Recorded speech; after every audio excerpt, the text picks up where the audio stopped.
think during the COVID pandemic, I certainly talked about it a lot more, and I know that it came to light a lot more that the FDA is like a pay to play sort of government agency. That if you want your drug to be FDA approved, you've got to essentially pay the FDA, and the FDA is funded by these companies that are seeking their approval. So it kind of creates this obvious conflict of interest where the FDA is reliant on Pfizer money because Pfizer money is funding the FDA. So of course they're incentivized to then start actually certifying and FDA approving a bunch of Pfizer products, right? Because it's a pay to play situation. So so the regulator is not really regulating when they're being funded by the people they're supposed to be regulating. So we know about this with the FDA. So you're saying that this is not only happening with that government agency, but it's happening with the Department of Agriculture.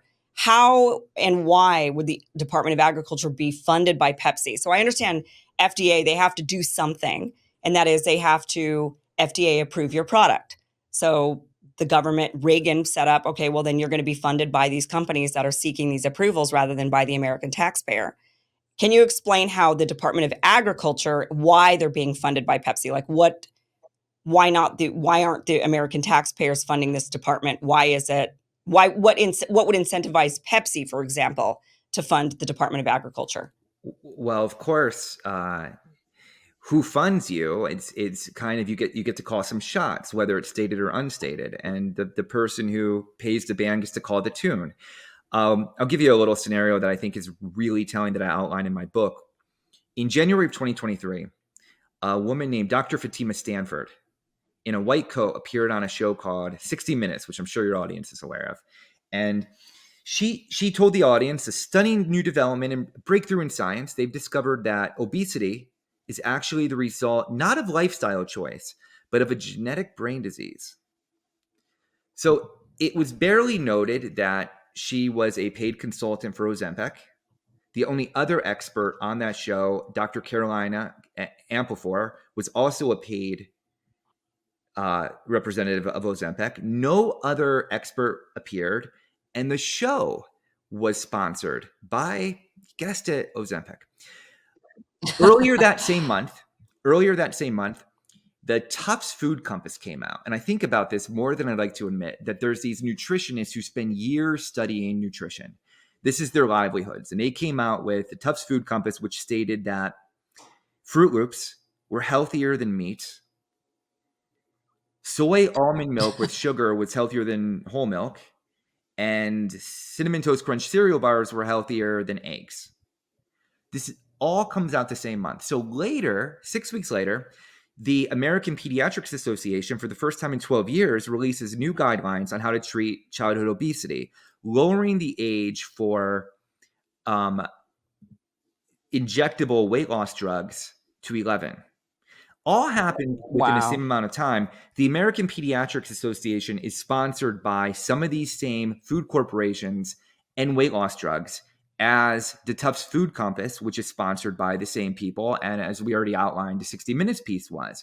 So again, I could not find a smoky room or emails that collaborated that they'd all gotten together. But boy, that's a strange coincidence that we had all these dramatic shifts in such a short period of time. And I find this to be completely despicable and slightly evil in the sense that this Dr. Fatima Stanford, because what she's doing and what these institutions are doing largely is they're removing the volition of individuals. They're separating us from our nature. And they're telling people that they're no longer in charge of one of the most fundamental parts of their own existence, which is their own health, and that they should be outsourcing that to these credentialed experts who have repeatedly failed us, whether you want to cite COVID or the 1976 vaccine, flu vaccine, which was another huge epic failure that nobody talks about today.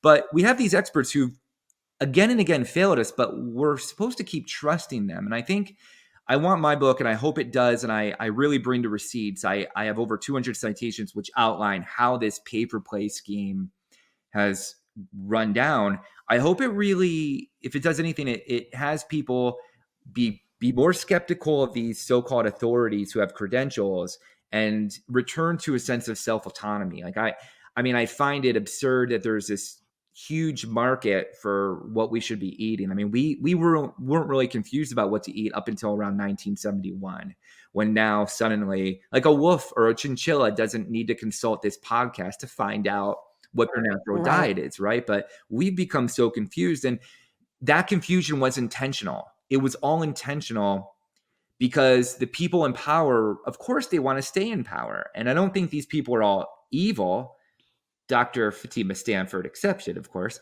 I think that they just want to maintain power, and they don't look at the people. It's not like they want to hurt the American populace, but they look at us as a means to an end. And that end is Yeah. just the retention of authority and power. I think that, many of us are always hoping to find the smoky room that you're talking about where they're plotting out the conspiracy. But what I found is that it's never the smoky room where they're actually plotting. I mean, maybe sometimes, but by and large, it's usually just opportunists. There's a window of opportunity where people who are greedy, wanting to make money, wanting to companies that want to increase profits, they just see these windows of opportunity, and then like vultures, when there's a window, all of them descend on that same exact opportunity, and they start to use it for their own, however it will work best for them. So then we end up with this kind of monstrosity in the end that almost looked like, how did this happen all at the same time? These people must have gotten together in a smoky room and plotted it out, when in reality they just all took advantage. It's like they're athletes, they see the open window to grab the ball, and and they take it, and they run with it, and then we end up with what we end up with. So I think and I've seen that pattern in a variety of different sectors, where it's just this window of opportunity and greedy people take it. The problem is that our government is just like with the pandemic, bringing up the FDA, for example. Our government's job is supposed to be to protect the people, to ensure that the people, the citizens of the country, have, well, for one, are healthy and productive, right? I mean, that would be the best interest of the government, to want a healthy society, to want a productive society. But instead, they have allowed these different agencies to be co-opted by by the companies they're supposed to be regulating. And so that becomes, like you said, incestuous, and we see this revolving door, right? We see the revolving door of, maybe somebody goes and works for the government at the FDA, and then they go and they're on the board of Pfizer, and the next thing we know, right? And then they kind of get promoted back to the FDA, and they kind of do this loop of going from private sector to the public sector, to the private sector to the public sector, further bastardizing the entire situation.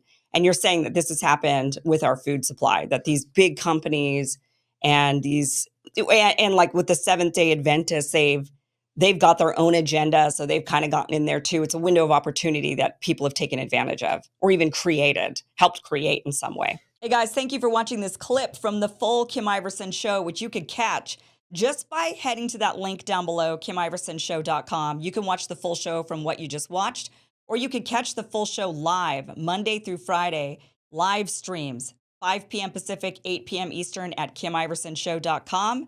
See you then. Be sure to like, share, and subscribe. Never miss an episode. Never miss a clip. Never miss a segment. Thanks, guys.